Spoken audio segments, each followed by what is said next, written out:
Faly miarabanao fiangonana amin'ny anaran'i Jesosy Kristy Tompontsika ary manona ho aminao ny fahasoavana sy ny fiadanana avy aminy. Miarabanao manokana ary havana nahatratra izao andro niakarana 3:20 izao. Andao homantsika eo amin'ny fidirana ny FFPM fa 5:70 ka ny andininy voalohany, faharoa ary fahatelo sy ny FFPM fa 4:80.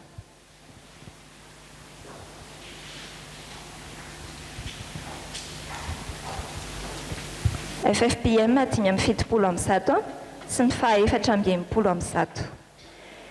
Dia andeha sokafantsika eo ambany masitsika ny perikôpantsika androany eo amin'ny salamo. Salamo fa 1:20 ny andininy fa 4 sy fa 5.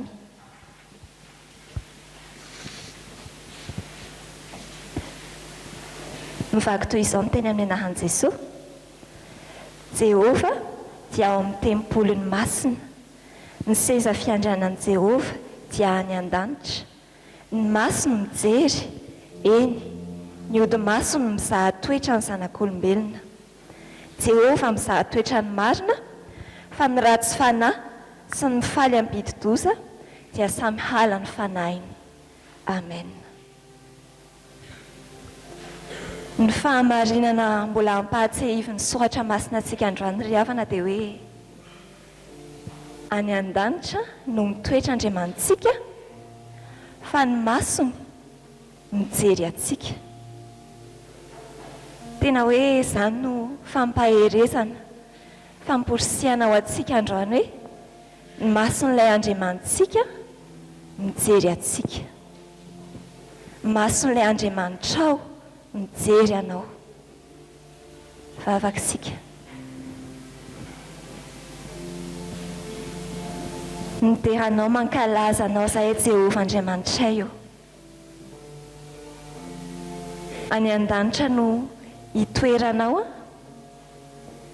kanefa ny masonao mijery anay.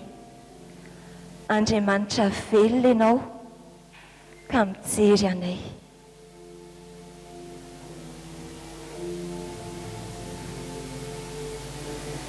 Dia izany no tena hoe fifalianay, fampaherezana ao anay, famporisiana ao anay, fahafantaranay fa tsy kamboty, tsy mandeha irery zahay ety an-tany, fa ny masonao mijery anay zanakao, mijery anay olombelona. Dia ny atakay Andriamanitra aoka zahay reto tsy ho isan'izay hoe klasiana hoe ratsy fanahy, raha mizaha toetra anay ianao rehefa mijery anay. Fa ny teninao no manambara mazava hoe halanao ny ratsy fanahy ary andatsahanao fandrika izay ratsy fanahy. Tsy te ho isan'izany izay Andriamanitra fa mangatak'izay Tompo malalo. Oka ianao no anamarina anay isan'andro noho ny fahasoavanao ao amin'i Jesosy Kristy. Aoka ny fanahinao masina Tompo hiasa aminay, anaisotra izay sainay mbola ratsy, izay sainay mbola maizina hitanao ao anatinay ao. Ianao anamarina anay. Dia tena ho tianao tokoa zahay Tompo satria ianao tia fahamarinana, izany ny teninao. Ary ny teninao koa mbola milaza hoe izay marina sy mahitsy no ahitanao. Izany no vavaka ataonay amin'ny anaranao Jesosy Kristy. Amen. Ave Fanahy.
Andeha mbola jerentsika ao amin'ny perikopantsika androany any.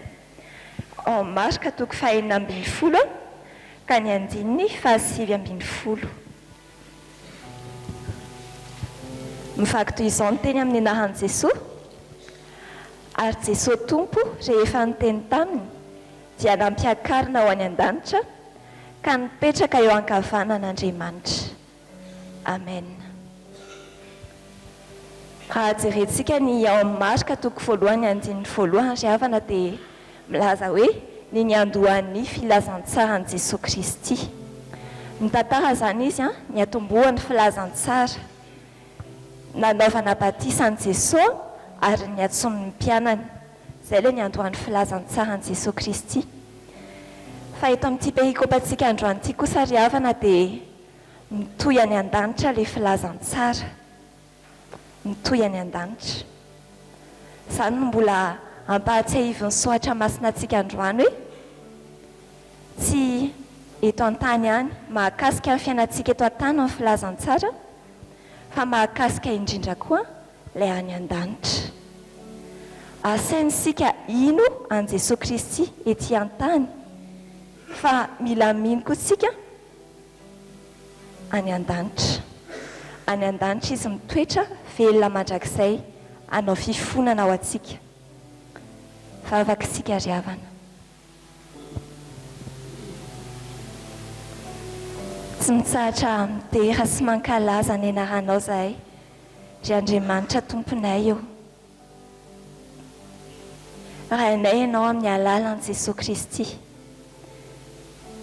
Mideranao zahay ary misaotra anao ny amin'ny ampahatsiahivanao any androany fa ny filazantsara izay nomenao dia mahakasika ny fiainanay ety an-tany fa mahakasika indrindra koa ny fiainanay ho any an-danitra.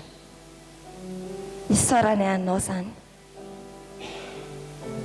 Dia tario ary ny sainay. Tario ny sainay hikatsaka ny zavatra any ambony.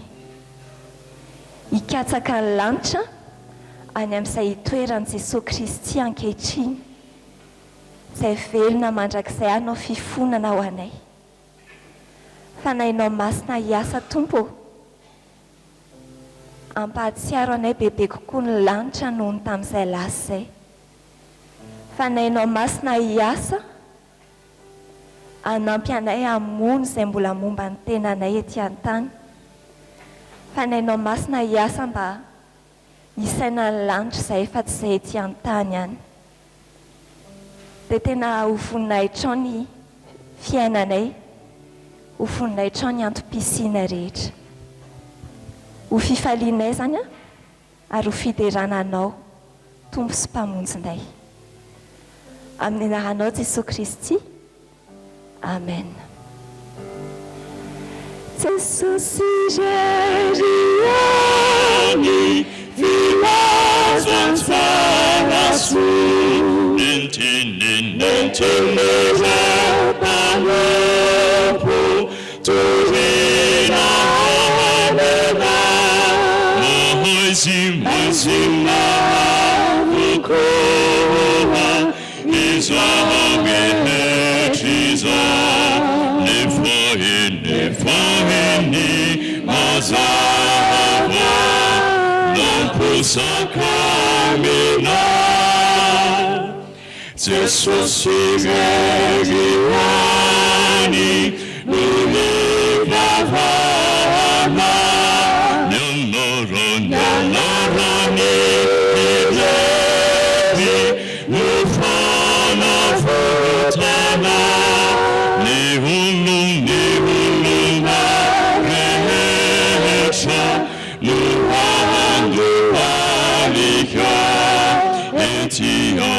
Tiantani Karaha Joni Antani Chao Zesositi Miova Umami Sinani Orima Arimandra Kizaifa Timbana Mitaka Mifuna Ansinika Ewakapanandra Jesosi Rihane Reno Esa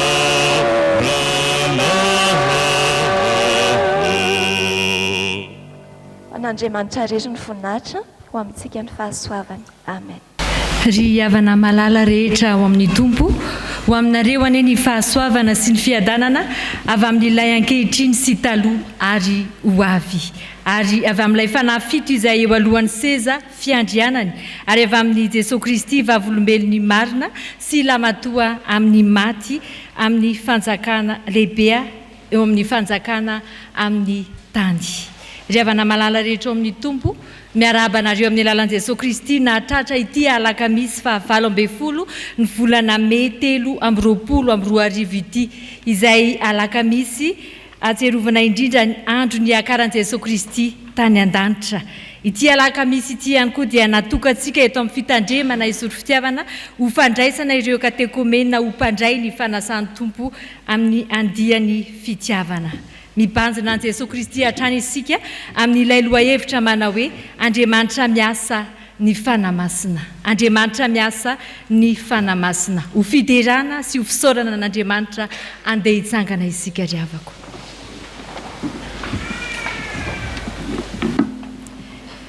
Iara-idiran'Andriamanitra isika manao hoe nahoana no mitabataba ny jentilisa ary misaina no anofona ny firenena, ireo mpanjaka ny tany mitsangana ary ny mpanapaka miara-mio anohitra an Jehova sy ny Mesia ka manao hoe aoka hotsaintsika ny famatorany ka arahantsika hiala amintsika ny famehezany izay mipetraka ny an-danitra miome ny Tompo maneso izy.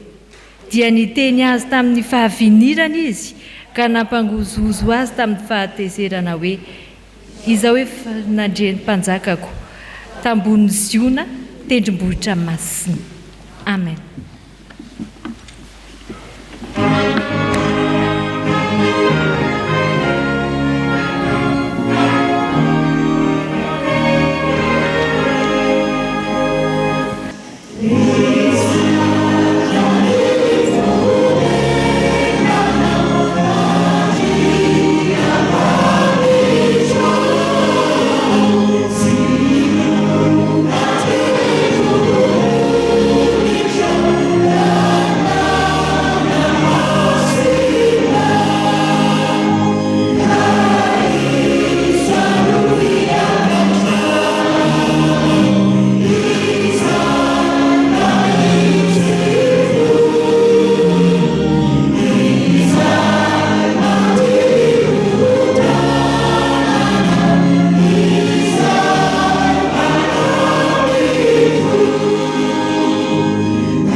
Mivavaksika ry havako. Midera sy mankalaza ary mamay voninahitra anao zay ry Andriamanitra tomponay fa tratry izao anio izao. Dia irainay ianao noho ny fahasoavan-dehibe izay nomenao anay tamin'ny alalan'i Jesosy Kristy. Endreto koa tompo izany hafalianay fa raha nandrainy an Jesosy Kristy zanakao izahay tamin'ny nahatongavany tetỳ tany dia tena nandray famonjena tokoa. Ankehitriny tsy hainay tsy hisaotra sy dera ny anaranao mandrakariva indray fa raha hiakatra amboninahitra ny zanakao hoe ny atanakavanao ilay toera amboninahitra dia misotra anao izahay satria vitany tokoa miasa famonjena izay natao taminay tsirairay avy. Izahay toy izao dia teo ilay zanakao namonjena. Tompo mideranao noho ny asa rehetra, ny fampaherezana izay nomenao anay tao amin'i Jesosy Kristy, ny fiarovanao anay tao amin'i Jesosy Kristy, indrindra ny fitiavanao anay tao amin'i Jesosy Kristy. Mideranao izay fa mbola tsy tapitra izany fahasoavan-dehibe nomenao anay izany, fa mbola nomenao fanahy masina izahay mba ho Andriamanitra miasa tao anatinay. Andriamanitra miasa tokoa ny fanahy masina. Koa amin'ity andro niakarana ity dia irinay indrindra ny fanenao masina mba ameno anay tsirairay avy reto ka hatsapahanay fa mampiray anay fiangonana ianao hatramin'ny fotoana rehetra izay nisinao ka hatramin'izao fotoana izao. Ity fotoana ity ane Tompo izay natokanay andraisana ireo katekomena ao amin'ny andian'ny fitiavana dia tena fotoana anamafisanay indray ihany koa ilay Fjkm dia ny fitiavana izay efa napetraka ao Jesosy Kristy izany. Amin'ny anaranao Jesosy no angatahanay izany vavaka izany. Amen. So tsika ry havana dia tonga amin'ny fotoana ho amin'ny fankalazana ny tenin'Andriamanitra. Ny fotoana ho an'ny ankizy sy tanora no hanombohana izany. Andeha hitsangana ny ankizy sy tanora rehetra.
Ivavaksika ry ankizy tanora.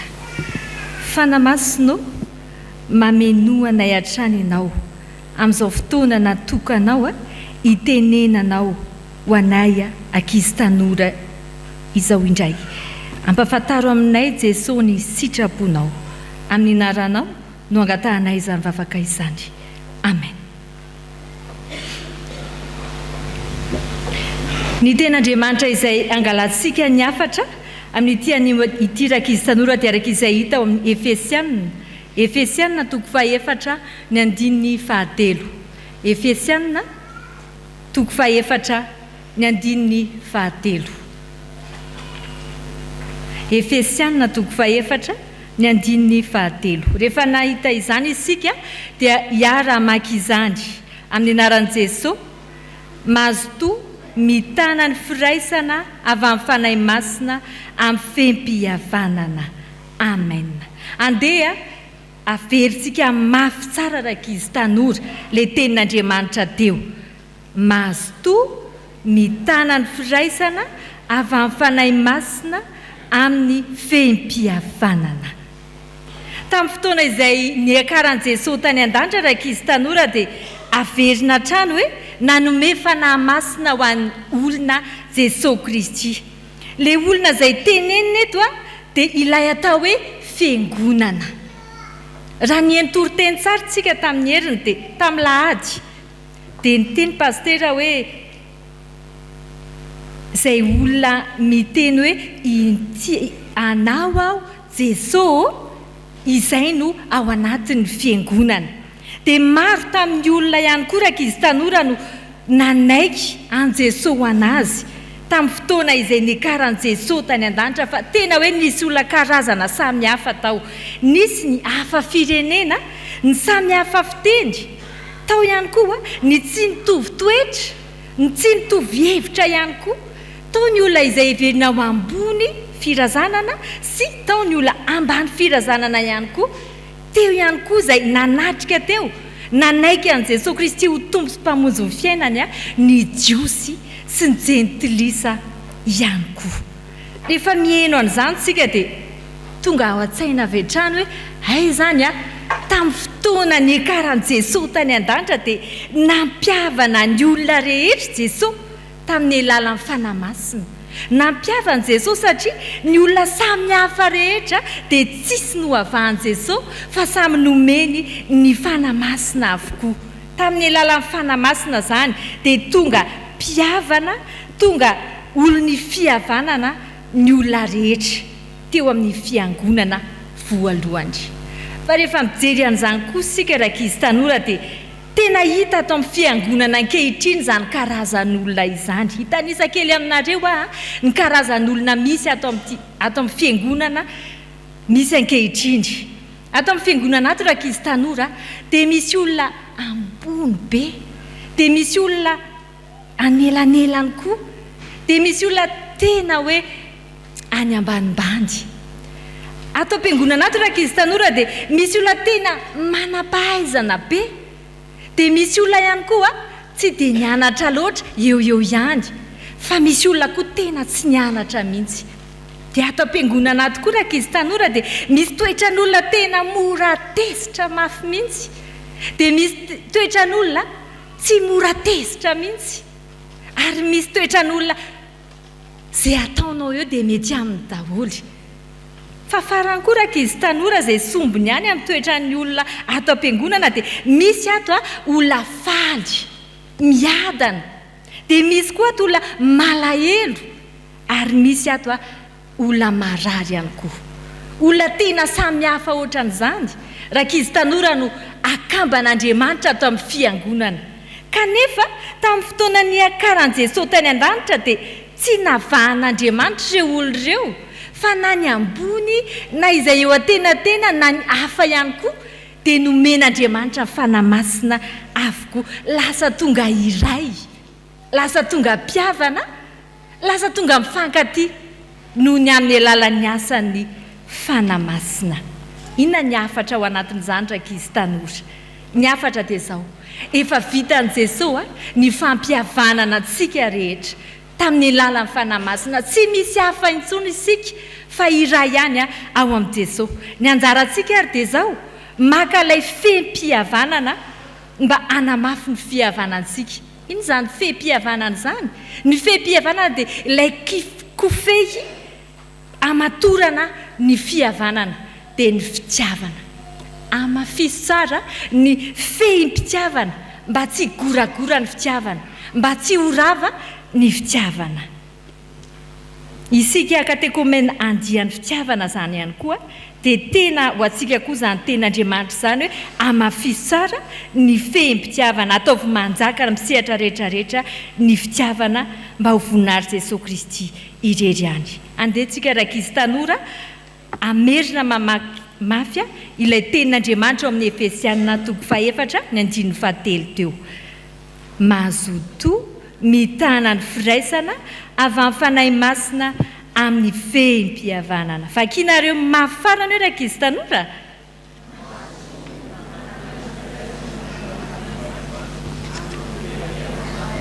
Amen. Ivavakisika. Isaoranay ianao Andriamanitra ilay fampihavananay. Indreto zahay tonga iray tamin'ny alalan'ny fanahinao masina na dia samy hafa tokoa aza. Tompo ampianaro izahay ahay hitana ny fihavananay mba ho voninahitra ao Jesosy Kristy irery ihany. Amen.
miary vavaka isika tompoko.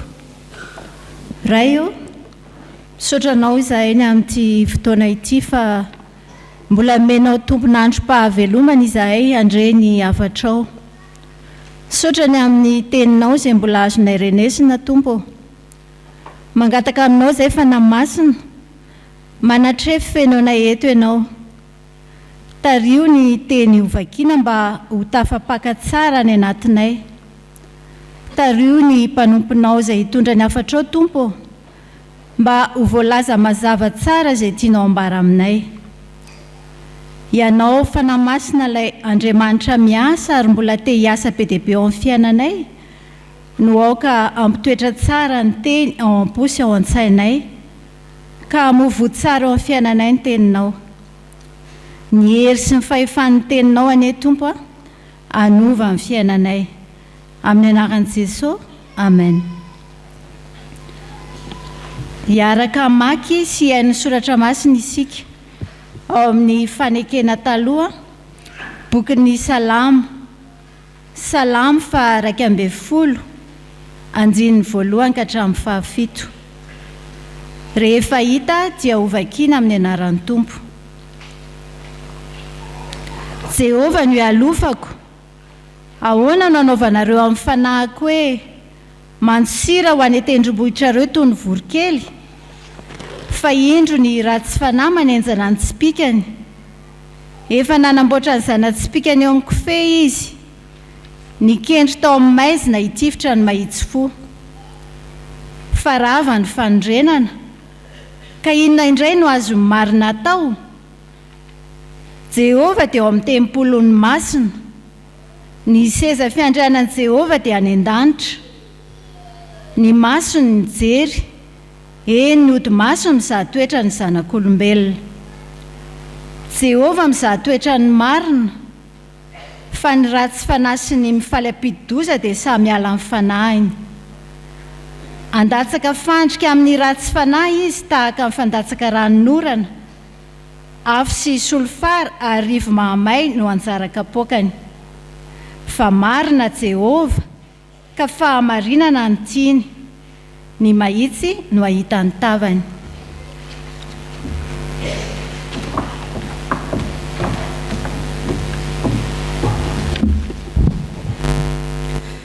Ho tohizantsika ny famakiana ny soratra masina ao amin'ny fanekena vaovao.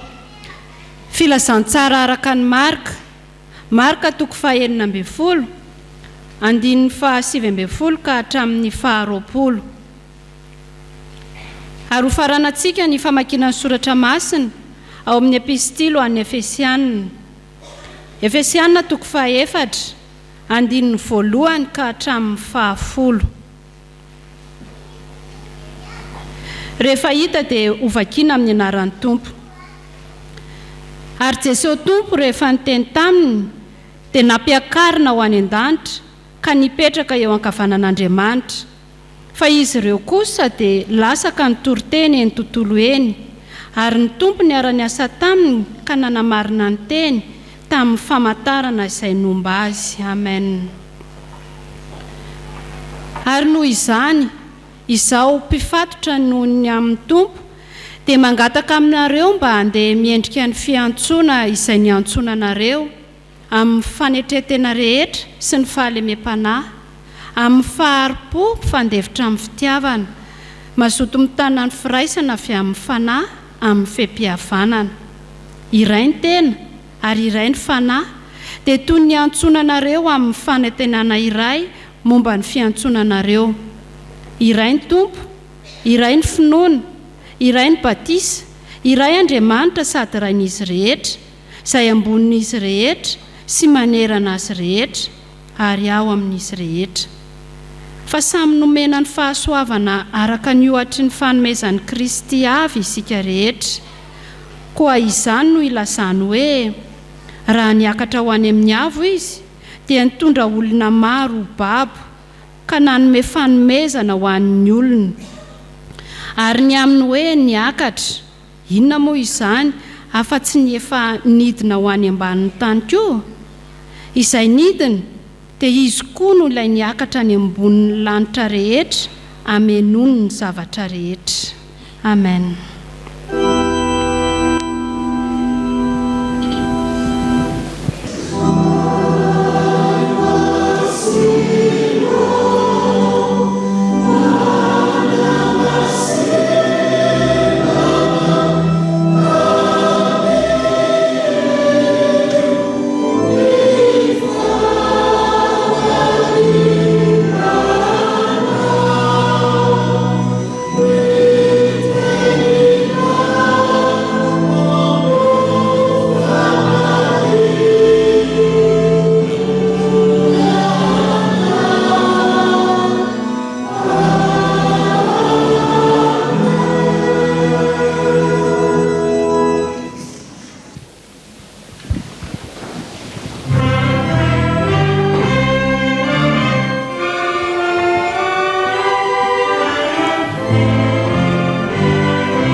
Mbola manatitra ny fiarabanantsika mpianakavy eto amin'ity fitandreman'ity sy ireo vahiny tonga mamaly ny fanasany reto avantsika katekomena ho raisina mpandray. Manatitra ny fiarabanantsika rehetra mahatratra ny andro nampiakarana atsiarovana nampiakarana Jesoa ho any an-danitra ry havana. Alakamisy 9 volana May taona 2020. Halonantsika ary ny marka toko 4 ny andininy 7. Marka toko 4 andininy 7. Ary dia ny fanahy masina hiasa ao amintsika hanazava ny hevitry ny teny. Zao no voasoratra amin'ny anaran'i Jesoa. Ary Jesosy Tompo rehefa niteny taminy dia nampiakarina ho any an-danitra ka nipetraka eo ankavanan'Andriamanitra. Ary Jesosy Tompo rehefa niteny taminy dia nampiakarina ho any an-danitra ka nipetraka eo ankavanan'Andriamanitra.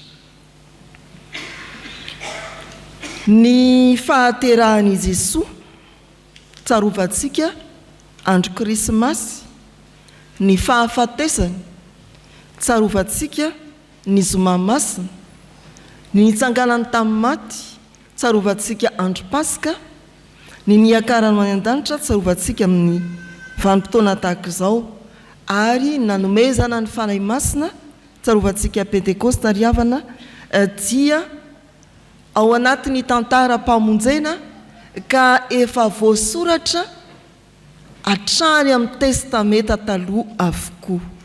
Ny fahaterahan'i Jesoa, ny nahafatesany, nitsanganany tamin'ny maty, ny niakarany amboninahitra ho any an-danitra ary nampidinana ny fanahy masina. Rehefa mandinika ny soratra masina sika ny ao amin'ny filazantsara efatra dia mahita fa mibahan-toerana ny fitantaran'izany atao hoe fahaterahan'i Jesoa, misongadina ny fanambarana ny nahafatesany ary tsy latsa-danja noho izany ny filazana ny amin'ny fitsanganan'i Jesoa tamin'ny maty, fa kely dia kely kosa ny amin'ny fanambarana ny akaran'i Jesoa ho any an-danitra na ny nampiakarana an'i Jesoa ho any an-danitra. Fa tena hitantsika misongadina koa ao amin'ny asan'ny apôstôly ny fampidinana, fitantarana ny fampidinana ny fanahy masina. Ny filazana ny amin'ny nampiakaran'i Jesoa ho any an-danitra dia tsy tazana ao amin'ny filazantsara araka ny Matthieu, somary miafina amin'ny filazantsara araka ny jaona satria ny jaona toko faharoapolo andiny ny fahafitoambin'ny folo misy fanompiana manao hoe miakatra any amin'ny raiko sy ny rainareo aho ao amin'ny filazantsara araka ny marika manandrify atsiketo dia voalaza mazava fa nampiakarina ho any an-danitra i Jesosy ary mipetraka eo ankavanan'Andriamanitra. Ny filazantsara araka ny likoa dia manambara manao hoe ary raha mbola ny Tsodrano azy izy Jesosy nolazainy eo dia nisaraka taminy ka nampiakarina ho any an-danitra. Mbola manamafy izany i Lioka ao amin'ny asan'ny apôstôly toko 2:7 ary rehefa nilazany Jesosy dia nakarina izy raha mbola nijery izy ireo ary nisy rahona nitondra azy tsy hita ny masony intsony izy. Ireo andiny tsoratra masina vitsikely ireo 4 raha nanaraka isika no milaza sy mitantara ny amin'ny trangany nampiakarana an Jesosy ho any an-danitra. Ary dia izany very havana mahatonga antsika somary vitsivitsy tonga mivavaka rehefa andro niakarana fa betsaka rehefa krismasy na paska na pentekosta tsy tsinjotsika kristianina izany andiny-tsoratra masina milaza ny nampiakarana an Jesosy ary tonga hamavantsika ny fankalazana an'Andriamanitra raha matsiaro ny andro nampiakarana an Jesosy isika. Tsarovy anefa fa tsy nidina ny fanahy masina ary tsy teraka sy ny tombo ny fiangonana raha tsy niakatra ho any an-danitra i Jesosy Kristy. Ao amin'izao andininy izao marika toko 5:7-20 dia zavatra anankiroa no isariana ny fo sy ny saina ary ny fanahintsika. Voalohany ny filazana hoe nampiakarina ho any an-danitra i Jesosy ary ny faharoa dia ny fanambarana hoe nipetraka eo ankavanan'Andriamanitra izy. Nampiakarina ho any an-danitra i Jesosy. Ny filazana hoe nampiakarina ho any an-danitra i Jesosy dia ahitana hetsika hoe nesorina hiala izy dia tontany no raisina ary nentina dia nakarina. Nesorina izy no raisina ary nentina dia nakarina. Rahona no nitondra azy. Tena hoe nikenakenaina mihitsy izy zany. Tsy fitaovam-piteterana nabakabaka, fiaramanidina na izay mbela kasaina orina eto amin'ny tany sy ny firenena nitondrana azy fa nikenakenaina izy ka rahona no nitondrana azy nampiakarana azy ho any an-danitra. Tsy nalaina ankeriny koa i Jesosy, tsy natao takalon'aina izy fa nalain'ny tompony, nalain'Andriamanitra ray nesorina hiala teto amin'ity tany ity rehefa avy nitsangana tamin'ny maty ary nakarina ho any an-danitra. Fanekempontsika dia manao hoe niakatra ho any an-danitra fa ny soratra masina na ny marika na ny lioka na ny asan'ny apôstôly dia samy manambara hoe nampiakarina izy. Izany hoe niara ny fampiakarana izy fa tsy niakatra ho azy. Inona ary ny hevitra izany nampiakarina ho any an-danitra? Nampiakarina ho amin'ny toerana ambony, ho amin'ny lanitra misy fiamboniana voninahitra be tsy airefesina. Raha miteny hoe lanitra tsika na miandrandraka mijery eny an-tokotany dia hiteny ianao hoe ry ny faravodilanitra, fa tonga eny amin'ny faravodilanitra ianao dia mahita eny indray faravodilanitra hafa indray. Ilay voninahitra tsy azo refesina, ilay fiamboniana tsy azo ferana. Ny hevitra ny hoe nakarina ho any an-danitra izy. Fa mbola hevitra izany koa ny hoe fahefana tsy refesina, fahefana tsy azo ferina. Fa mbola hevitra izany koa ao amin'ny lanitra ny toerany voavonjy rahatra izay. Raha mijerytsika hoe lanitra na mitenysika hoe lanitra dia mamaritra fanantenana tsy voafetra izany. Raha mijery ny lanitra ianao dia tena hitanao mihitsy ny dadasika ny lanitra, tsy voafetra ny lanitra. Ary raha miandrandra ianao ilay toerana rahatra izay isan'ny voavonjy fanantenana izany. ny lanitra dia toerana tsy hoe misy ny voninahitra tsy voafetra na tsy voarefy ihany na misy ny fahefana tsy ianao toerana fa misy fanantenana tsy ianao fefena na ferana koa nampiakarina ho any an-danitra any amin'izany toerany voninahitra sy ny fahefana ary ny fanantenana tsy mety lan'izany Andriamanitra nampiakarina ao amin'ny toerany fahasoavana koa Andriamanitra ao amin'ny Malakia 3 dia misy filazana hoe rehefa manao ny 10 ianareo dia ho voako ny varavaran'ny lanitra androtsahako fitahiana ho anareo. Ny lanitra dia toerany fahasoavana tsy hain'ny vavatononona tsy hainao isaina tsy hainao lazaina nampiakarina ho any amin'izany toerana izany i Jesosy toeran'ny voninahitra tsy voafetra toeran'ny fahefana tsy haiferana toeran'ny fanantenana tsy azonao refesina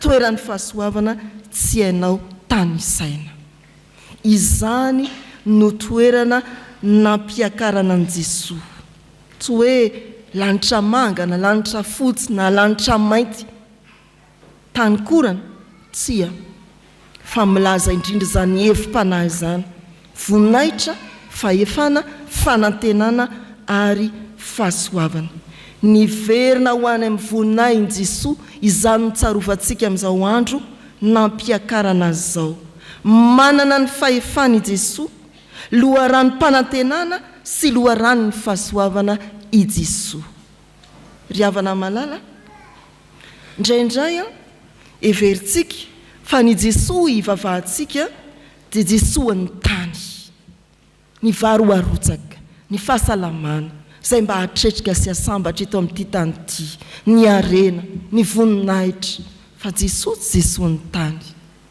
Jesosy tsy Jesosy ny avandra Jesosy tsy Jesosy ny fahasalamana Jesosy tsy Jesosy ny fahazahoana zaza mba hiteraka tsia any mpanompo sampy dia nijanona eo ny Andriamanitra ivavahana fa ho antsika mivavaka ao amin'ny Jesosy lay teraka maty nitsangana tamin'ny maty niakatra ho any an-danitra ny Jesosy atsika dia Jesosy izay mahasana ny fiainatsika amin'ny voninahiny tsy voafetra amin'ny fahefana amin'ny fanantenana amin'ny fahasoavana tsy azonao ferana Jesosy ivavahantsika dia Jesosy ny fanantenana midadasika Jesosy tsy mametraka anao anatin'ny fahakiviana Jesosy tsy mametraka anao amin'ny fahafambaraka satria Jesosy be voninahitra Jesosy tsy mametraka anao amin'izay takatra ny sainao fa ny hevitra ambonin'izay heverinao Jesosy tena loharano ny fahasoavana ianao ve hahalany ny fahasoavan'ny lanitra tsy azonao tonono ny vavy zany tsy azon'ny vavanao tononony zany tsy hitanao tany saina zany fa izay ny hevitry ny hoe nampakarina ho any an-danitra i Jesosy any amin'izany toerana ny fahefana ny fanantenana ny fahasoavana tsy voafetra izany manana sika ry havana manana Andriamanitra ao amin'i Jesosy Kristy satria hay ny voninahiny ny fahefany ny fanantenana ny fahasoavana dia tsy azo ferana ho aminy avaozindray ny finoanao amin'izao andro ahatsiarovana nampiakarana azy ho any an-danitra izao avaozy ny finoanao ka ekeo fa manana fahefana loharano ny fahasoavana sy fanantenana tokoa i Jesosy ny faharoa mipetraka eo ankavanan'Andriamanitra ny filazana dia ny hoe nampiakarina ho any an-danitra ka nipetraka eo ankavanan'Andriamanitra nampiakarina fa nipetraka izany hoe naka ny toerany amin'ny aimpony kosa i Jesosy tsy hoe nibataina avy eto an-tany izy dia eo ianao mipetraka eo tsia fa rehefa tonga tao an-danitra izy dia naka ny toerany ilazana hoe naka ny andraikiny izy toerana tsy hoe petrapetrahana fotsiny na seza tadiavana tsia fa ny toerana dia andraikitra naka sy nandray ny andraikiny izy tsy mipetrapotsiny fa nanoa ny asa-pamonjena izay efa nitanterahany tetỳ an-tany telo no voafaritra amin'izany andraikitry Jesosy izany eo amin'ny ankavanan'Andriamanitra ny voalohany manao ny andraikitry ny mpisorona be izy ao amin'ny Romanina 9:7 dia misy fampahirezana antsika pino manao hoe iza no hiampanga ny olom-bo fidin'Andriamanitra? Kristy Jesosy no efa maty ary nitsangana tamin'ny maty, mipetraka eo an-tanana ankavanan'Andriamanitra ary mifona ho antsika. Izay ilay asan'ny mpisorona be, mifona ho antsika. Raha mipetraka eo ankavanan'Andriamanitra i Jesosy dia mifona ho asy ho anao izy. Firy sika reto mihoatra ny zato dia manipitsipika zany Jesosy hoe ranona numéro 1 ao amin'ny katekomenina ho raisina, zao no nataony tamin'izao ranona zao ranona mpandray Fanasan'ny Tompo, ranona ray aman-dreny ny katekomena, voatsipitsipika eo daholo. Dia faleriny devoly io fahitan'i Jesosy mijery avy any ambony, tsy fahatanterahany reto olona ho raisina, ny fianakaviany, ny olona nasainy, ny fiangonana manontolo. Fa ao anatin'izany i Jesosy dia mifona ho antsika. Fahotana firy raha tsy ny antsika ireo ihany, hafa ny Atsiambatomena, ny Amboasarikely, ny Atsiambaton'ny Lita, no hifonan'i Jesosy anatanterahany ny asan'ny fisoronana, mpisorona be. Dia tsy haiko ve ianao, zany ilay Jesosy atononao, zany ilay Jesosy mandray anao iomby databatra aminy, zany ilay Jesosy mifona ho anao, mampiantrana anao aty an-tranony. Andraikitra eo ankavanan'Andriamanitra ny mpisorona fisoronana ataony Jesosy. Mpisorona be ny fiangonana Jesosy ka mifona ho asy ho anao. Fa ny andraikitra faharoa, mpaminany Jesosy manoro sy mitarika. Ny Efesana 4:4 izay nivakiana tamintsika teo ry havana dia misy filazana manao hoe raha niakatra ho amin'ny avo izy dia nitondra olona maro ho babo ka manome fanomezana ho an'ny olona. Raha niakatra ho amin'ny avo izy dia nitondra olona maro ho babo ary manome fanomezana ho an'ny olona. Asa faminaniana no ataony Jesosy eo ankavanan'Andriamanitra, mitondra olona, mitarika olona ary manome fanomezana. Raha vakitsika hatrany amin'ny 9:12 ny Efesana 4:4 dia misy filazana andreo karazana fanomezana omeny Jesosy ny fiangonana, itarian'ny fiangonana mba hitombo hatrany, mba hanompo an'Andriamanitra. Asan'ny mpaminany no ataony Jesosy eo ankavanan'Andriamanitra. Hitaridalana anao izy, hanoranao no mety izy, hanome fanomezana, ahafanao manompo an'Andriamanitra izy.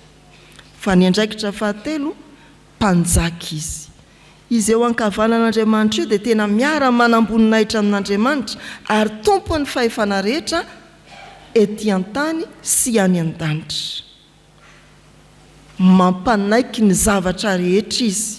Marika 2:12 izay anjara perikopantsika tamin'ny alahady dia misy filazana hoe mipetra eo an-tanako ankavanana mandra-panaoko ny fahavalonao ho fitoeran-tongotrao. Petra eo an-tanako ankavanana mandra-panaoko ny fahavalonao ho fitoeran-tongotrao. Jesosy ry havana dia tsy mipetrapetraka na makamaka aina na hiteny hoe izay hifanarahanareo sy Andriamanitra vazaha aloha izao efa eto ankavanana, miara-mana amboninahitra aminy, nahazo devant eo ankavanana. Tsia, fa Andriamanitra dia mbola tena miasa ao amin'ny Jesosy Kristy mipetraka eo ankavanana. Jesosy Kristy dia tena mbola manohy ny asa mpamonjena ho asy ho anao, mifona, mitaridalana sy manoro ary miaro amin'ny mahampanjaka sy mampandroso antsika. Manohy ny asa mpamonjena tokoa i Jesosy. Raha mety ianao anatona azy, tena anatona azy marina tokoa amin'ity andro ahatsiarovana nampiakarana azy ho any an-danitra ity, dia tsarovy fa mifona ho anao izy zao ankehitriny izao, mba ahaizanao misitraka, ahazonao misitraka famelan-keloka, hiavaozanao amin'ny lafiny rehetra. Raha mety ianao hanatona azy ho tariany dia hanolo-kevitra anao ny amin'ny lalana ho avy izy, hitarika anao amin'ny tanana kavanany fahamarinana izy ahatonga anao ao amin'ny mandrakizay. Raha mety ianao hanjakany amin'izao ora sy fotoana izao dia hiaro sy ampandroso anao izy amin'ny mampanjaka azy. Anio mahatsiaro ny nampiakaran'i Jesoa ho any an-danitra isika riavana. Ny lanitra toeram-boninahitra sy fahefana, fahasoavana sy fanantenana tsy azo ferana. Veloma indray ny fanantenanao an'Andriamanitra ao amin'i Jesosy Kristy, matoki faloharany ny fahasoavana izy. Mipetraka eo ankavanan'Andriamanitra izy, manatona azy fa hifona ho anao i Jesosy. Maneke ho tariany mba ho tonga amin'ny tanjona tian'Andriamanitra ahatongavantsika isika dia ny mandrakizay, ary meteza ho arovany sy androso hatrany amin'ny fanoratena masina. Ho an'Andriamanitra ny voninahitra. Amen.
Sika riavako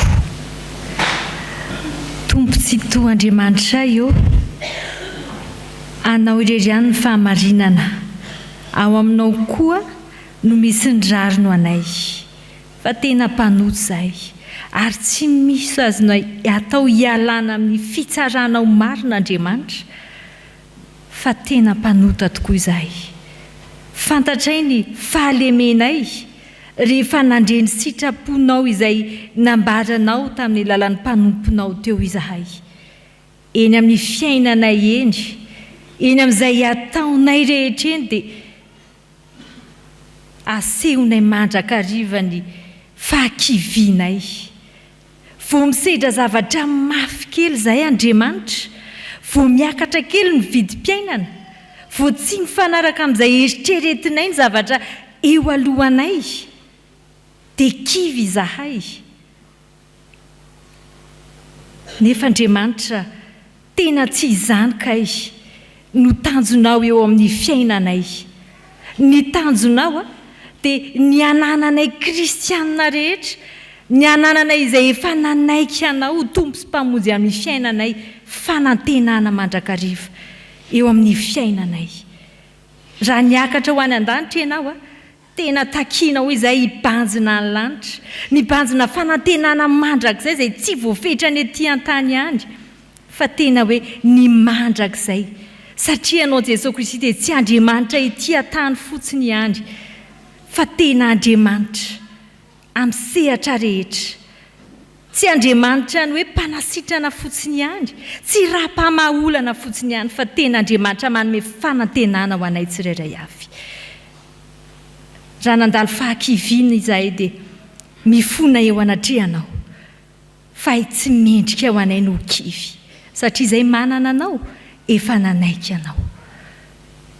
Andriamanitra, fantatra ihany koa fa enao Andriamanitra ilay niakatra tany an-danitra tamin'ny alalan'i Jesosy Kristy, dia nakalay toeram-boninahitra izay tena hoe mamelona ny fanantenana hatrany, satria tsy tonga hipetrapetraka any fotsiny ianao, fa tena hoe mifona ho anay, mijery ny antsipiriam-piainanay, ka raha misy tsy mety ataonay, enao mifona ho anay voalohany indrindra. Amin'ny mahampisorona be anao. Misaotra Jesosy Kristy eo fa tena manana izay, manana anao mpaminany anay, fa manoro anay, mitantana anay fiangonana ianao mba hanarahana ny lala mahitsy ao aminao. Misaotra Jesosy Kristy fa ny tanjonao dia hananana anay fiainana mandrakizay, fa tena hoe ianao ilay mpanjaka, ambony mpanjaka mampandroso ny fiainanay. Tena diso zahay Andriamanitra raha naneo fahakiviana, naneo fiemorana, naneo tsy fahatokisana anao, fa efa nahariarinao tamin'ny alalan'ny niakaran'i Jesosy Kristy tany an-danitra ny fitiavana ho anay izay mamelona ny fanantenana ho anay, fanantenana ao anatinay. Tompo, indreto izahay mety hanjakanao, tena sitraka ny hanjakanao ao am-ponay, tena sitraka ny olon'ny fanantenana mandrakariva mba hahafahanay miroso eo amin'ny fiainanay. Indreto izahay hanjakao Jesosy, fa mifona eo anatrihanao, mibebaka eo anatrihanao. Indreto izahay efa anao hatr'izay, anao mandrakizay, ary ho mpiray lova amin'i Jesosy Kristy ilay zanakao. Amen.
Riavana malala rehetra ao amin'ny Tompo, ny Andriamanitra izay ivavahantsika dia tsy mba olona, tsy mahay mitahiry fahatezerana ao am-pony izy. Eny ny fifonanao, eny ny fonao mibebaka, te hibebaka manantona anazy. Koraiso eo am-pitsanganana riavana ny teny soa famelan-keloka izay omen'ny Tompo atsika.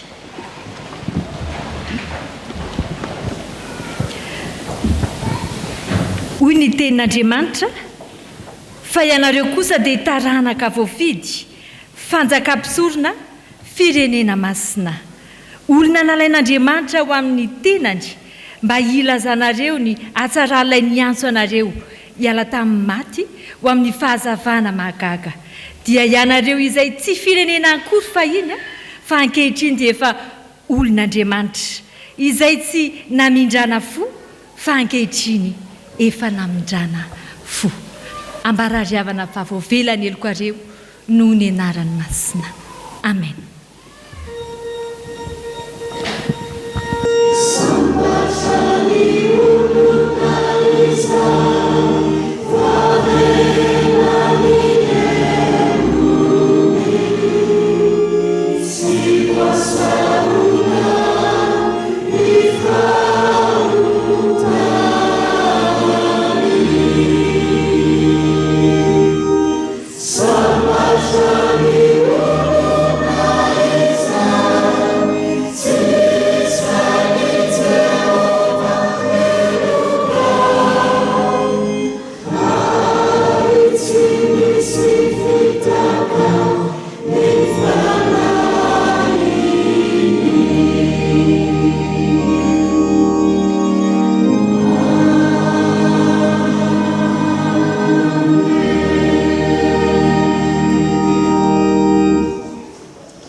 olona izay voavela heloko ary avako samy manambarany finoany tokoa eo anatrehan'ny tompo. Andeha iarahantsika mamaky ny fanekem-pinoana apôstôlika. Mino an'Andriamanitra ray tsy to mpanao lanitra sy ny tany aho, ary mino an Jesosy Kristy zanan'ilay tokana tompontsika izay nitorotoroana tamin'ny fanahy masina, nateraka Maria Virjiny, nijalra nanapaka Paoly Pilato, nombona tamin'ny azo fijaliana, maty ka nalevina, nidina tany amin'ny fahianan-tsita, nitsangana tamin'ny maty tamin'ny andro fahatelo, niakatra ho any an-danitra, nipetraka eo ka fanan'Andriamanitra ray tsy to, avy any eo avy ny tsara velona sy ny maty.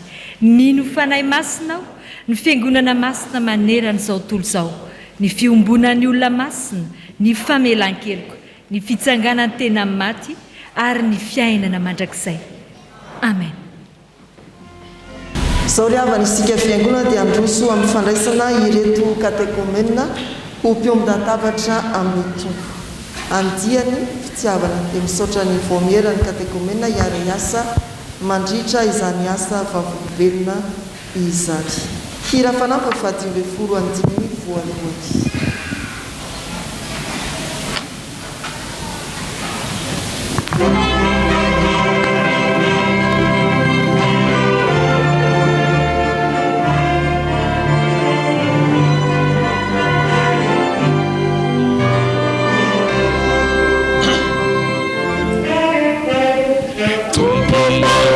Sento Yoteo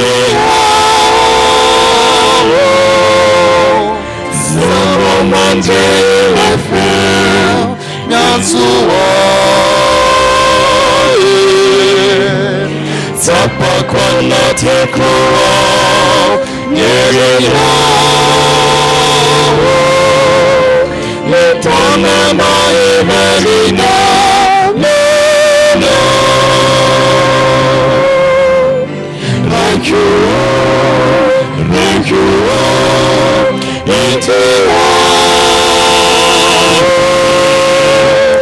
Mas from our son Israel, Zanaka, Faizal, Zainano, Deva, Amara Kanevedina,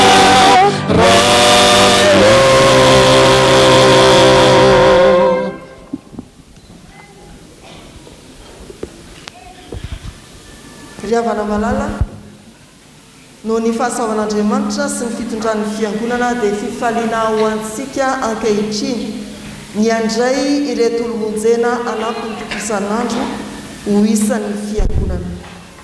Vavolombelon'ny fanekeny-reto havantsika ireto isika dia ny fanekeny antso sy ny fitiavan'ny tompo ary miombona amin'ny fahatsiarovana anavao indray koa ny fanekena izay fantorontsika teo anatrehan'ny vavolombelona maro.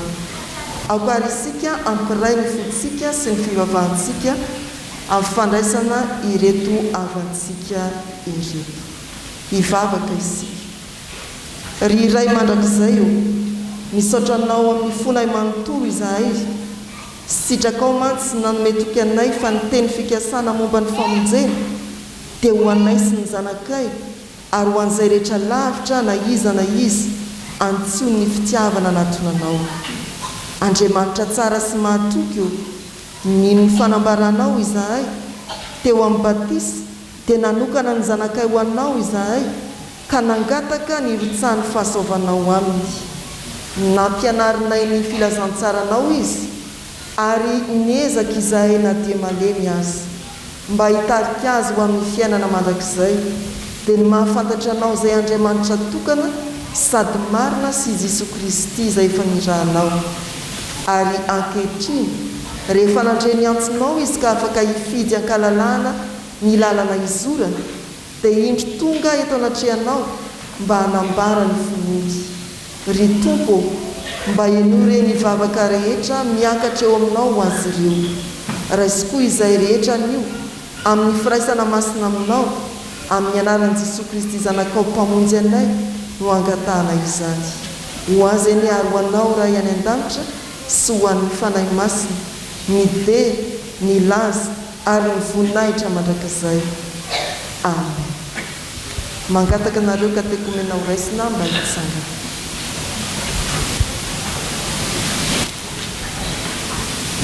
Hoy ny soratra masina, Jesosy no miteny, izaho no mpiandry tsara.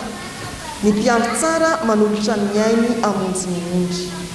Raha misy olona tanaraka aoka izy andany tenany sy hitondra ny azo fijaliany ka anaraka, fa na iza ny tamonjy ny ainy dia avery azy, ary na iza no avery ny ainy no ny ambo dia azo izany. Fa inona moa tsy ho azon'ny olona raha mahazo zao tontolo izao izy kanefa very ny ainy, ary inona nomen'ny olona ho takalo ny ainy. Fa na iza no anao ny sitrapony raiko izay any an-danitra dia izy ndralavo sy anabava ary reniko, ary amin'izany nazovo ny anaika eo anatrehan'ny olona dia ekeko kosa izy eo anatrehan'ny raiko izay any an-danitra. Nazovo no andaha eo anatrehan'ny olona dia ho lavo kosa izy eo anatrehan'ny raiko izay any an-danitra. Ankehitriny ary mangataka anareo izahay mba hanamafy ny fanekena ilain'ny fiangonana amin'izay rehetra teo anisany.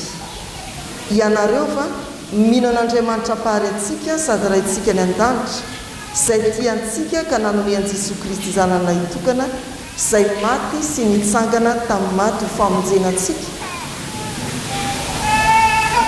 Mino an Jesosy Kristy zanany izay manome famelan-keloka sy fiainana mandrakizay ho an'ny mpanota rehetra mibebaka ka manaiky azy ny tompo sy mpamonjy va ianareo. Move ianareo manaiky ho an'ny tenanareo ny faneken'ny batisa izay nandraisanareo ny fanomezana ny fanahy masina mba hizoranareo amin'ny lalan'ny fiainana kristianina ka ho tian'Andriamanitra sy hankatony sitrapony ary hatsiaro fa nivavaka sy ny famakina ny baiboly ary famonjena ny Fanompoam-Pivavahana sy ny fanasana masina dia didy sady tombotsoany. Ankoary ianareo androso amin'ny fanambarana mpabemaso ny finoanareo sy ny fanekenareo ny tompo atrehan'ireto vavolombelona ireto.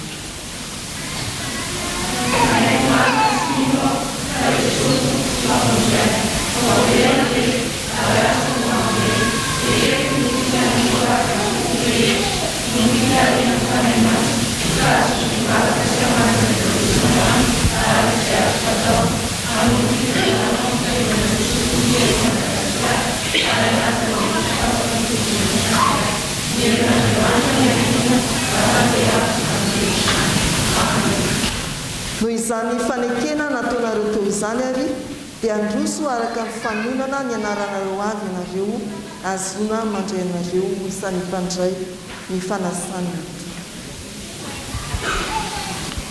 Pasoary vola ny ranasoa.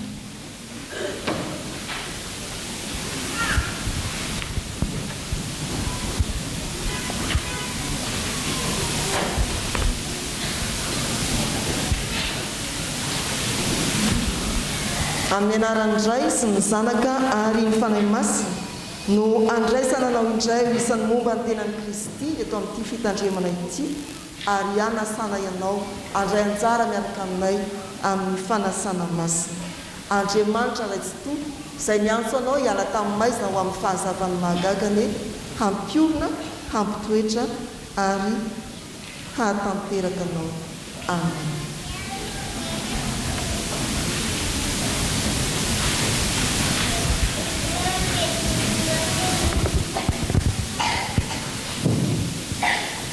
Ary izay endry dia mirapiratra toy ny famirapiratry ny lanitra, ary izay mamerina ny maro ho amin'ny fahamarinana dia ho tahaka ny kintana mandrakizay doria. Amen.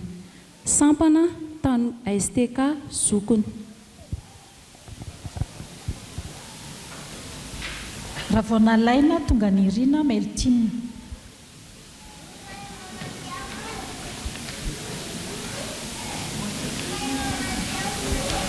Amin'ny anaran'Indray sy ny Zanaka ary ny Fanahy Masina no andraisana anao indray ho isan'ny mpandray Fanasan'ny Tompo eto amin'ity fitandremana ity. Andriamanitra izay efa niantso anao hiala tamin'ny maizina ho amin'ny fahazavan'ny mahagagany, hahatanteraka sy hampiorina ary hampitoetra anao. amen.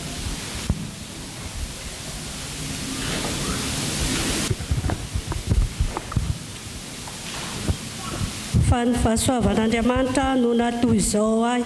Amen. Sampana Dorcas. Randrianarso François Jacqui.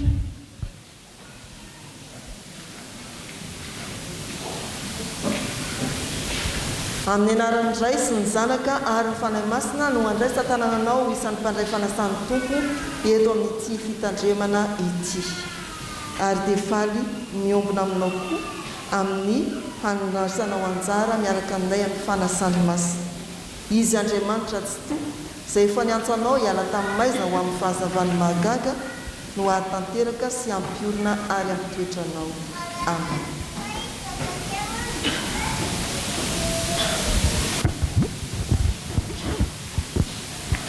Fa raha izao sy ny akonao kosa dia anompo an'i Jehovah izahay. Amen. Sapana sekoly alahady. Andriamampiandry Iary Niainy.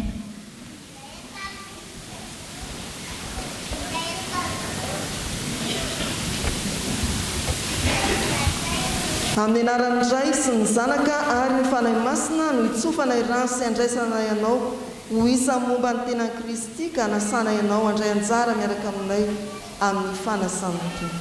Andriamanitra Raitsitoa izay niantso anao hiala tamin'ny maizina ho amin'ny fahazavany mahagaga no ahatanteraka sy ampiorina ary ampitoetranao. Amen.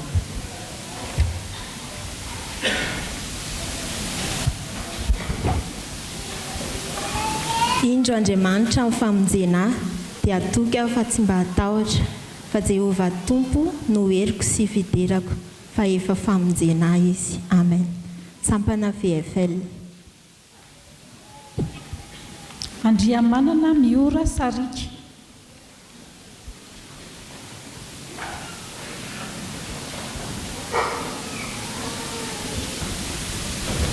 Amin'ny anaran'ny Ray sy ny Zanaka ary ny Fanahy Masina no itsofana irahana sy andraisana ianao ho isan'ny momba ny tenan'i Kristy ka hanasana ianao handray anjara miaraka aminay ho amin'ny Fanasan'ny Tompo.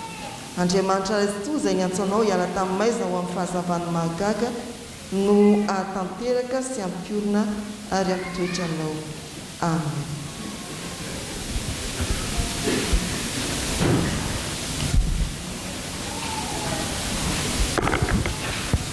Tsy misy tokoa izay tahaka anao Jehovah ô, lehibe ianao ary lehibe amin'ny herin'ny anaranao. Amen. Sampana sekoly alahady. Andriamihaja Marina Valina Ariela.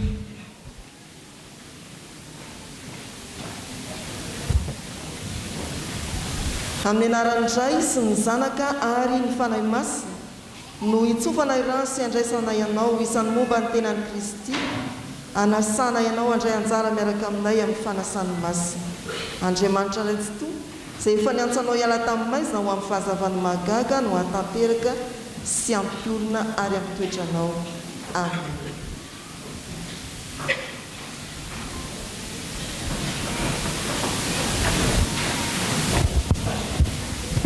Ary ho alan'ny olona rehetra ianareo no ny anarako fa izay maharitra hatramin'ny farany no vonjena.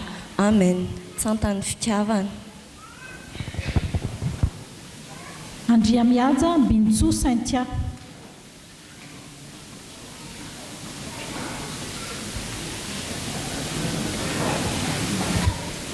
Amin'ny anaran'ny Ray sy ny Zanaka ary ny Fanahy Masina no itsofana irahana sy andraisana ianao isan'ny momba ny tenan'i Kristy ka hanasana ianao handray anjara miaraka aminay amin'ny Fanasan'ny Tompo. Andriamanitra Raitsitoa izay niantso anao hiala tamin'ny maizina ho amin'ny fahazavany mahagaga ahatanteraka sy ampiorina ary ampitoetranao. Amen.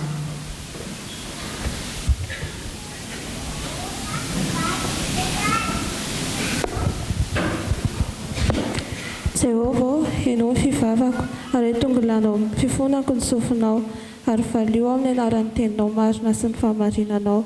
Amen. Sampany tanora zandrina. Andriatseheno Mity.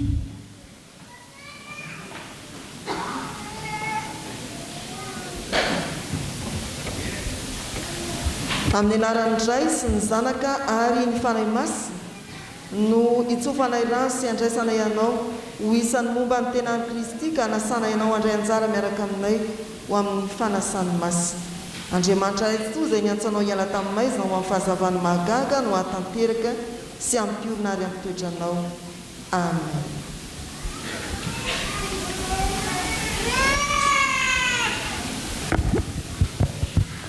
Aminao Jehovah ny anandratako ny fanahiko.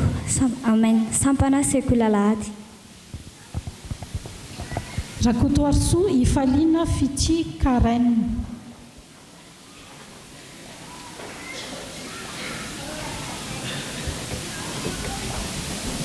Amin'ny anaran'ndray sy ny zanaka ary ny fanahy masina no itsofana irano sy andraisana ianao isan'ny momba ny tenan'i Kristy ary anasana ianao andray anjara miaraka aminay amin'ny fanasan'ny masina.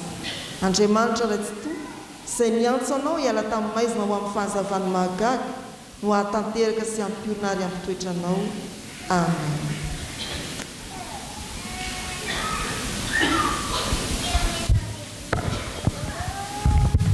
Ary miravoravo amin'ny Jehovah ianao dia omeny anao izay iriny fonao. Amen. Sampana sekoly alahady. Rakotomanana sahala ny aina.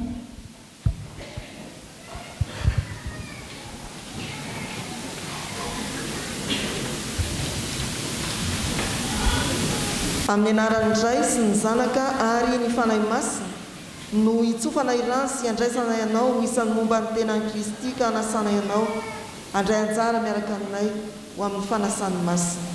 Andriamanitra ratsitoa izay niantso anao hiala tamin'ny maizina ho amin'ny fahazavany mahagaga ho hatanteraka sy ampiorina ary amin'ny toetranao. Amen.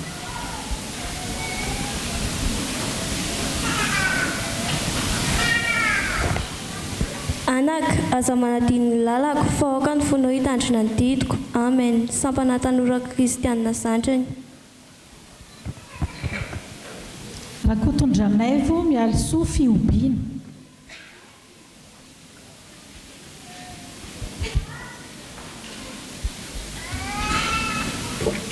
Amin'ny anaran'ndray sy ny zanaka ary ny fanahy masina no itsofana irano sy andraisana ianao isan'ny momba ny tenan'i Kristy ka anasana ianao andray anjara miaraka aminay ho amin'ny Fanasan'ny Tompo. Andriamanitra ratsitoa izay niantso anao hiala tamin'ny maizina ho amin'ny fahazavany mahagaga ho hatanteraka sy ampiorina ary amin'ny toetranao. Amen.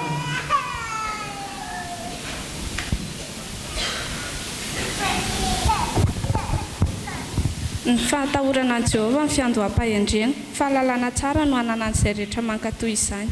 Amen. Sampana sekoly alahady, sampana vevely. Rakotonirina Riantsoa Mity.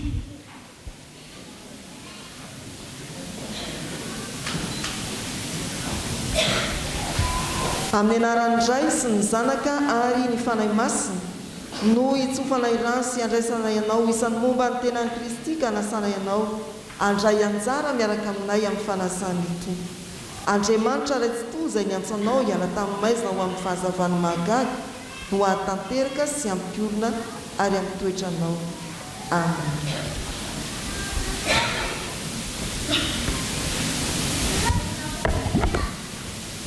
Fa Jehovah Tompo ny hamonjy dia tsy resikena hatrao. Amen. Sampana sekoly alahady. Randriarjona kristianina kanto ny aina.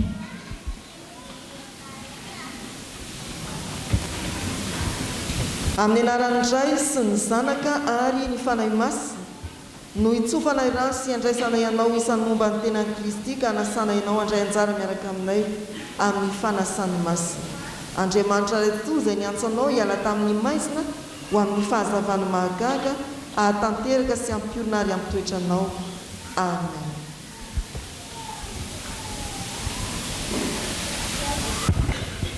Fa Jehovah no hiady ho anareo, fa ianareo kosa angina. Amen. Sampana vevely. Randriantseheno sitraky ny avo anjara soa.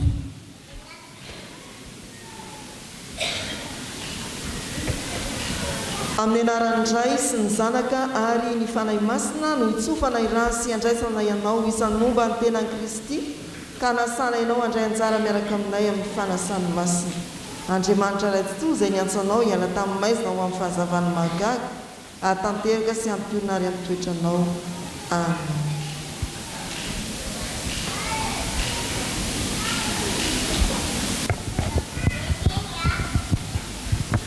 Fa efa namonjy ianao eo ambanin'ny alika ny elatra no iobiko.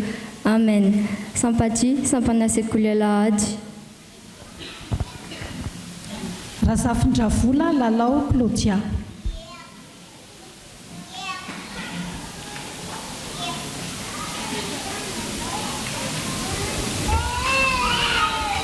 Amin'ny anaran'ny Ray sy ny Zanaka ary ny Fanahy Masina no itsofana irahana sy andraisana ianao ho isan'ny momba ny tenan'i Kristy ka nasana ianao andray anjara miaraka aminay amin'ny fanasan'ny masina. Andriamanitra raitsoa izay niantsoanao hiala tamin'ny maizina ho amin'ny fahazavany mahagaga ahatanteraka sy ampiorina ary amin'ny toetranao. Amen.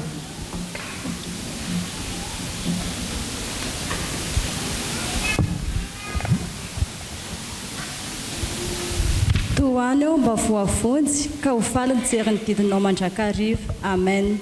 Sampana torikasy. Andria manalimanana tsy resy aja.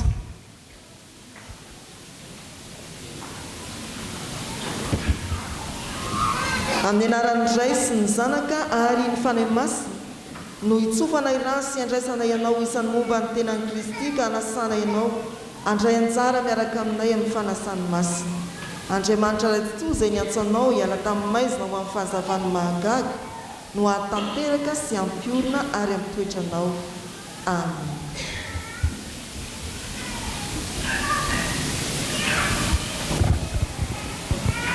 Izao tian'i Jehovah satria efa nandreo ny feo amin'ny fifonako izy, satria efa nanogilana ny sofiny tamiko izy, dia iantso aho ka bolina velona koa. Amen. Sampana sekoly alahady. Andriatsilavo diary ny tsiaro dilaniny.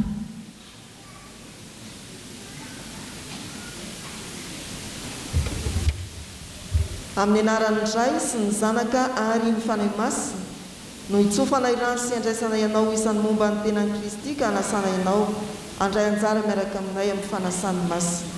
Andriamanitra raitsoa izay niantsoanao hiala tamin'ny maizina ho amin'ny fahazavany mahagaga no ahatanteraka sy ampiorina ary amin'ny toetranao. Amen.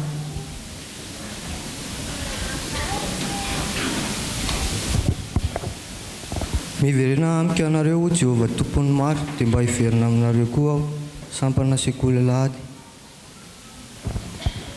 Rabe mananjato tolotra ny aina.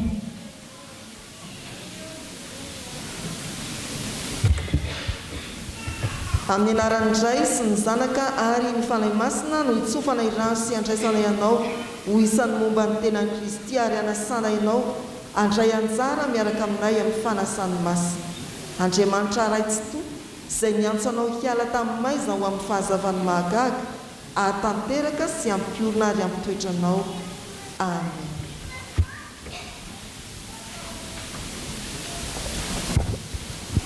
Ary fianana mandrakizay no famizam-pahasoavana avy amin'Andriamanitra ao amin'ny Kristy Jesosy tompontsika. Amen. Sampana VFL. Randriana Solo Erlaza Luc.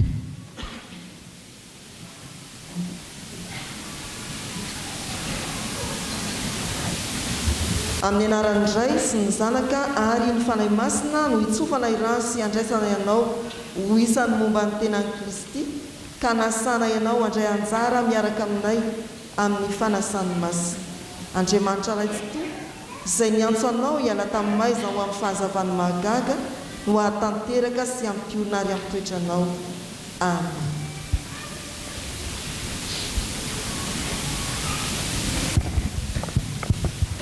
Mamandrika ny tahotr'olona fa izay matoky an'i Jehovah no vonjena. Amen. Sampana fivoazana. Ravokatra Andry Radoniavo.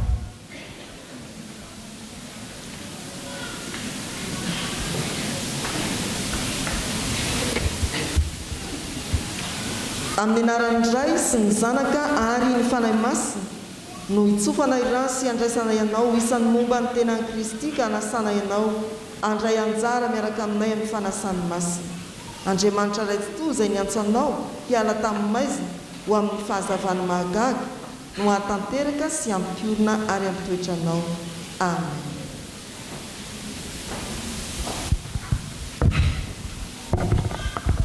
Jehovah Mpandray, tsy hanan-java-mahory aho. Amen. Sampana sekoly alahady.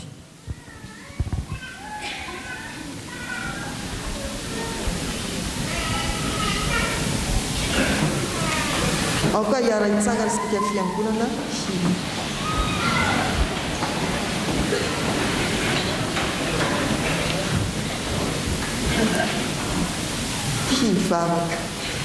hivavaka isika.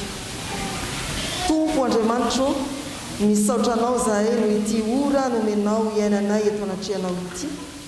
Apetraka eo an-tananao ray ireto mpanomponao reto izay voavy nanamafy ampabe maso ny fanekeny taminao.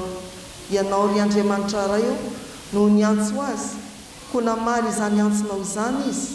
Taio ny fanapahan-keviny toetra amin'ny fahatokinanao, ka mba omeo azy ny hery aharetany amin'izany no ny fanahinao masina. Ianao ihany ao ka nomana azy anatona latabatrao masina sy ampiditra azy amin'ny firaisana amin'ny zanakao. Ataovy marina ny fibebahana, matanjaka ny finoana, tsy azozongozonina ny fanantenana ary mahery ny fitiavana. Aoka hifikitra mafy amin'ny marina izay mahavonjy izy, ka hiasa lalandava mba hitombony amin'ny fahalalana izany, ary isehony amin'ny kely mandrakariva eo anatrehan'izao tontolo izao, ho vavolombelona amin'ny teniny sy ny asany. Mivavaka aminao izahay Tompo, mba omeo anay rehetra koa ny androso hatrany eo amin'ny fiainana kristianina, mibanjina ny fanjakana mandrakizay efa nampanantenainao ho an'ny zanakao. Eno izahay riray ny famindram-po fa Jesoa Kristy zanakao malalanao sady mpamonjy anay no entinay mivavaka aminao. Amen. Izao dia anao ny hira ny amin'ny fandraisana azy ireo mpandray Fanasan'ny Tompo, dia reto mpandray Fanasan'ny Tompo andiany fitiavana.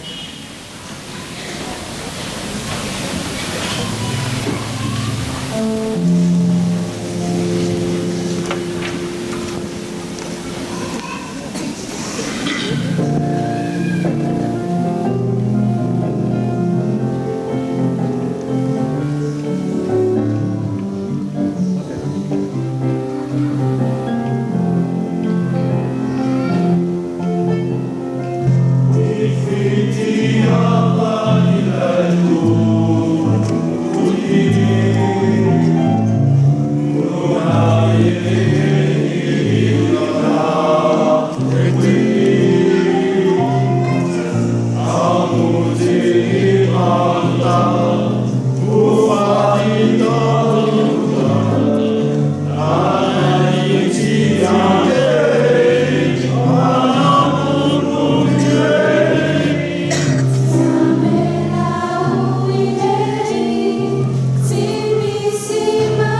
ry mpandray ny Fanasan'ny Tompo vaovao tany mafy izay nananao mba tsy hisiaka ny satroboninahitra dia ho amin'ny fahatsarana rehetra ho voninahitran'Andriamanitra raintsika mahereza amin'ny Tompo amin'ny hery ny faherezana. Amen. Izao a dia andray anjara fitenenana ny solotenan'ireo mpandray vao miraisana. Isaorana ny Andriamanitra Rain'i Jesosy Kristy Tompontsika izay nitarantsika tao amin'ny Kristy amin'ny fitahim-panahy rehetra. Efesianina 2:1-7. Misaotra an'Andriamanitra Ray, Zanaka ary Fanahy Masina izay mpandray Fanasan'ny Tompo andian'ny fitiavana noho ny fitantanana anay nandritra ny tom-pianarana katekomena ary natongavanay amin'izao fotoam-pahasoavana lehibe izao. Misaotra mitandrina tamin'ny fitariana sy ny fitaizana rehetra nataony. Misaotra mitandrina amin'ny zadrara tamin'ny fandraisana anjara fampianarana. Mankasitraka amin'ny voameran'ny katekomena tamin'ny fitantanana indrindra ny fampaherezana anay tsy ho naman'izay miemotra. Isaorana koa ny biraom-piangonana, mpiefitra mpandray Fanasan'ny Tompo, ny sampana velona sy ny fiangonana tamin'ny fitondrana am-bavaka sy ny fanohanana ny hetsika rehetra nataon'ny katekomena. Hoy ny soratra masina ao amin'ny Mateo 7:20 manao hoe koa mandehana ianareo dia ataovy mpianatra amin'ny firenena rehetra. Arak'izany dia mijoro favolombelona izahay ka sa manambara fa tsara ny Tompo ary dia manentana anareo tanora 12 taona mihoatra sy ireo ray aman-dreny mbola tsy mpandray Fanasan'ny Tompo mba hanolo tena anatinan'i Jesosy ka hiditra katekomena amin'izao fotoam-pianarana vaovao izao. Eto am-pamaranana dia mpifaliana lehibe no anoloranay andian'ny fitiavana raisina amin'ity andro Fjkm ity sy amin'ny Pentecoste ary ireo raisina amin'ny Novambra 13 vola 2 millions d'ariary ho fampitaovana amin'ny fiangonana amin'ny lafiny famafisam-peo ho an'Andriamanitra rerany amin'ny voninahitra. Amen.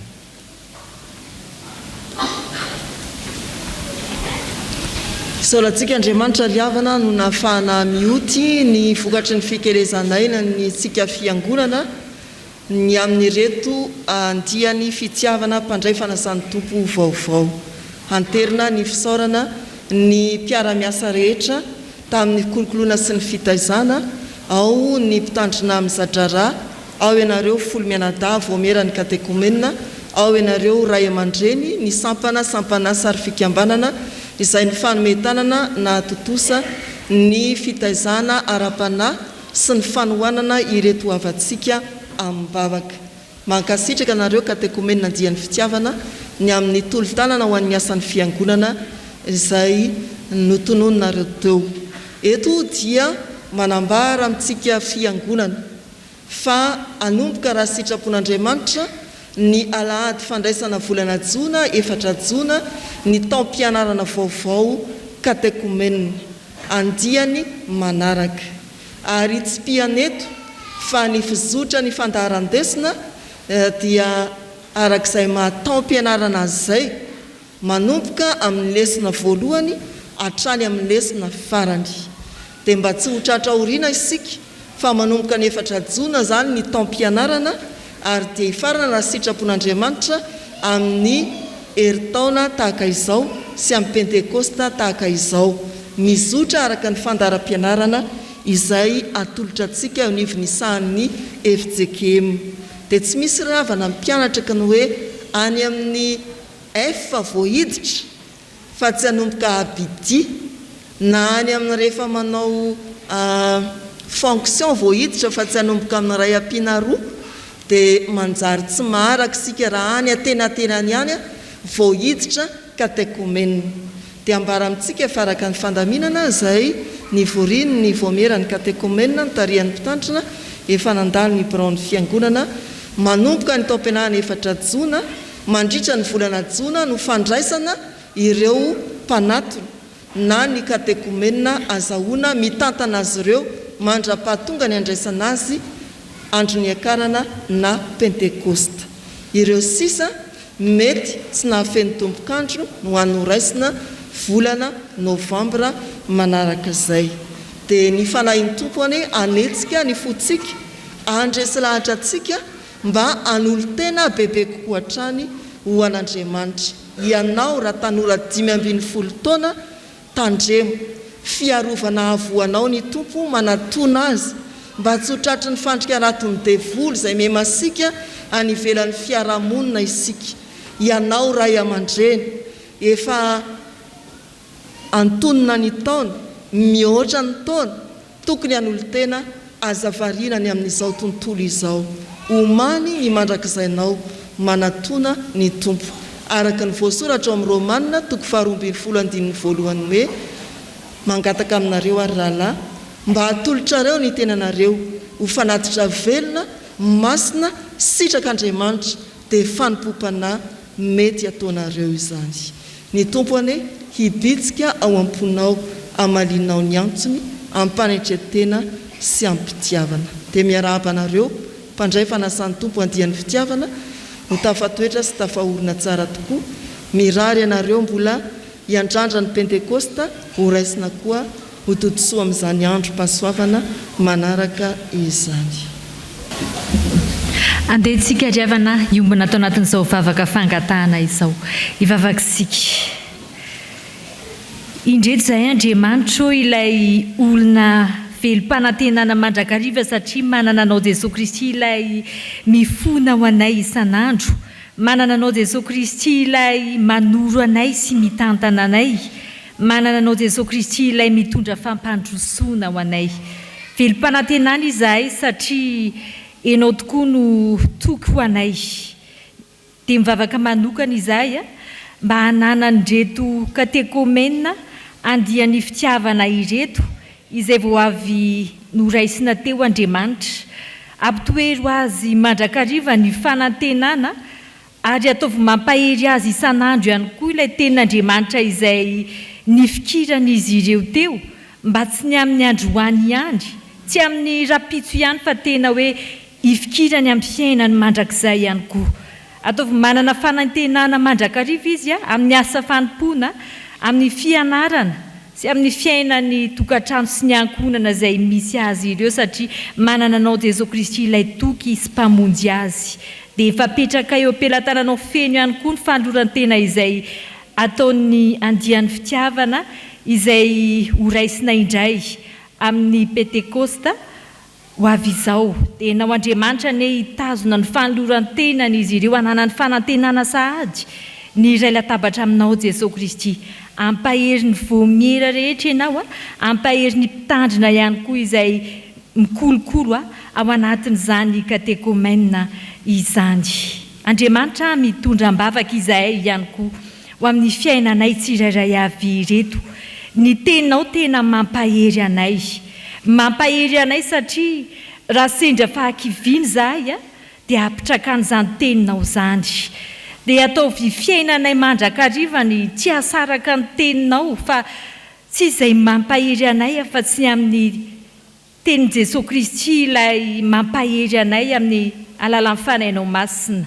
Raha sendra adi-piainana izahay, raha sendra fahoriana izahay eny na sendra aretina azy izahay dia eo ny teninao mampahery anay, anananay fanantenana mandrakariva tsy ampitanondrika anay.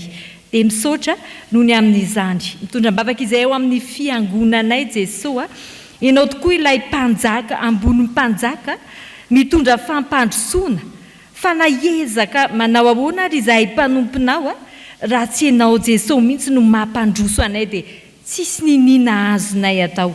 Raha tsy ianao Jesosy no miara-miazakazaka aminay dia ho sasapony izany. Mangataka izahay Jesosy miara ianao lalana aminay amin'ny asa fanompoana satria ianao no mpanjaka anay dia ianao no mampandroso anay ihany koa. Ny mpitandrina sy ny ankonany ihany koa dia ampaherezo atrakao ihany koa. Omeo fanantenana mandrakariva eo am-panaovana ny asanao Jesosy Kristy, ampandrosoana ny fiangonanao ety an-tany ihany koa indrindra ahafahanay mibanjina anao Jesosy Kristy ka antofanay ny fiainana mandrakizay amin'ny alalandray aman-dreny mpitandrina sy ny ankonana izay nomena ho anay atao amin'izao fitandremana izao. Ny firenenay Andriamanitra, ianao no Andriamanitry ny tsirairay, Andriamanitry ny ankohonana, indrindra tena hoe Andriamanitry ny firenena. Mahita izay marary amin'ny firenenay ary manana vahaolana tsara indrindra izay everinao atao amin'ny firenenay. Inonay ary nananay fanantenana koa fa efa mifona ho an'ny firenenay ianao manoro ny mpitondranay ianao ary ny mitantana ny vahoaka malagasy rehetra ianao araka izay mahizy azy ianao ary indrindra ianao ilay mpanjaka no mampandroso ny firenenay ihany koa. Misaotra fa manana fanantenana mandrakariva izay miaraka aminao a tsy ho foana tsy hanana fahakifiana ny finoanay ato anatinay atambatray Jesosy ny vavakay amin'ilay vavaka tsara indrindra nampianarinao anay manao hoe ho masina ny anaranao ho tonga ny fanjakanao atao anay ny sitraponao ety atany tahaka ny any an-danitra omeo anay ny izana zaza ho anay ary mamelana elokoay tahaka ny namelana izay meloko taminay aza mitondra anay ho amin'ny fakapanahy fa manafanay amin'ny ratsy anao ny fanjakana sy ny hery ary voninahitra mandrakizay. Amen. Raisy riavana ny Tsodrano izay tononona sy atolotra amin'ny anaran'ny Tompo. Hitahy anareo any ny Tompo ka hiaro anareo. Hampamirapiratra ny tavany aminareo any ny Tompo dia hamindra fo aminareo. Hanandratra ny tavany aminareo ny Tompo hanome anareo fiadanana. Amen.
Ho an'Andriamanitra irerianany ny voninahitra amin'ny anaran'ny Ray sy ny Zanaka ary ny Fanahy Masina.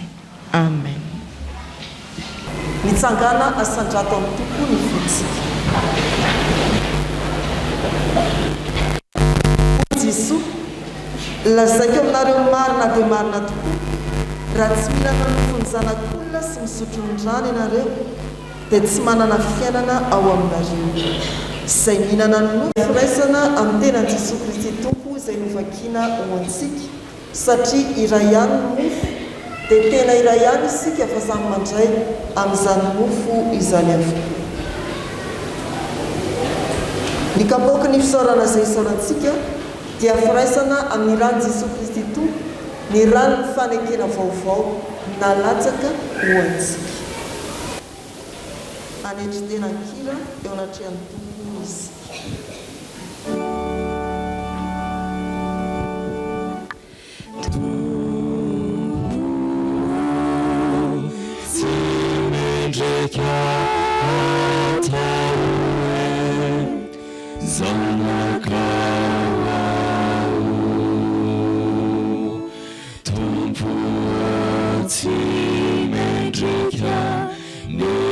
Fidirana, afotranoko Tompo tsy mendrika netsempona ezay sometsompeny latsakavy aminy latabatra akory ao kanefa hoianao izay manatona itsim-bao laviko